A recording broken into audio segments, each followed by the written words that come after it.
forecasting system to model 3 storylines. So we first wrote out the storylines, and these are a nation divided, which is sort of the where South Africa does not do that well, where the ANC turns populist.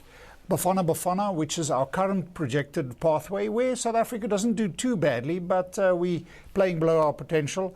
And then Mandela Magic, which is really our high road scenario. And we say that there are 2 routes to get to Mandela Magic, either with a strong ANC or with the rise of really multi-party democracy. So in summary, that's what this is. And it's not sort of out of the box thinking. In a sense, all 3 these forecasts are relatively modest and achievable. So it's not best case and worst case kind of thinking. It seems like the country's political landscape forms a significant part of this report. Tell us why. Yes, it does. The ANC is expected will win the May elections. They will remain in power at least until 2024, in our view. Our next elections are 2019, then 2024. And the ANC is a party that has invested in developing the National Development Plan to 2030. And if what happens within the tripartite alliance, particularly within NUMSA COSATU, is going to determine our future. So the role of the ANC, although perhaps often the role of government in South Africa is overestimated, is important for our future. So the scenarios start with what happens after the May 7th elections, and what are the potential pathways that could see us follow different of these scenarios, each of which has considerably different economic impact. For example, a nation divided would see us move from a 3.5 trillion rand economy at the moment to about a 5.4 trillion rand economy. Whereas Bafana Bafana, our current pathway, would see us move from 3.5 to about 6.6 trillion rand. And the Mandela Magic scenario would see South Africa move from 3.5 trillion to over 8 trillion rand economy, with vastly different implications for the average man and woman. So the path to take would be probably the Madiba Magic path.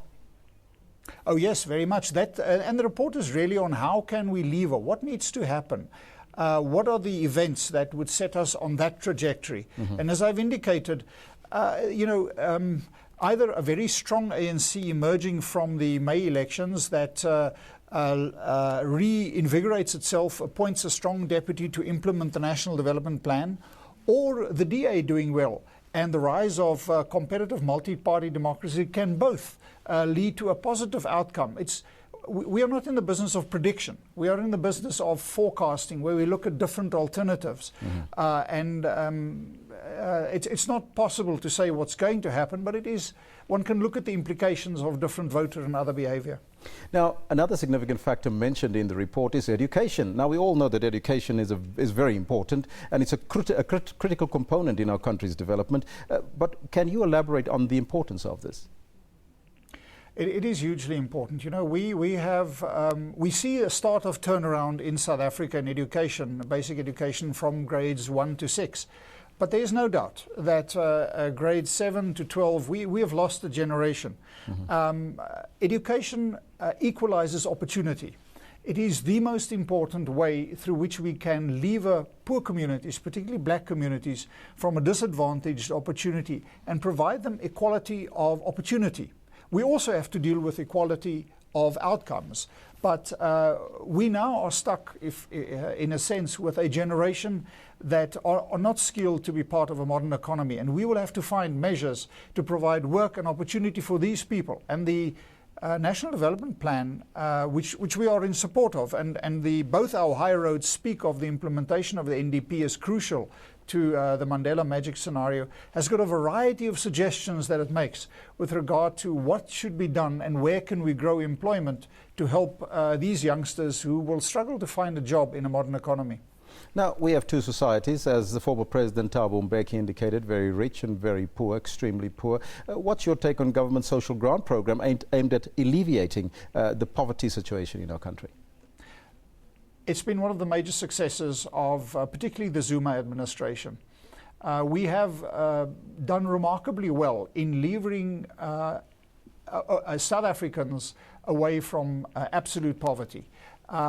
So the social grant program has made a significant difference. It's one of South Africa's major success stories, but that is not enough.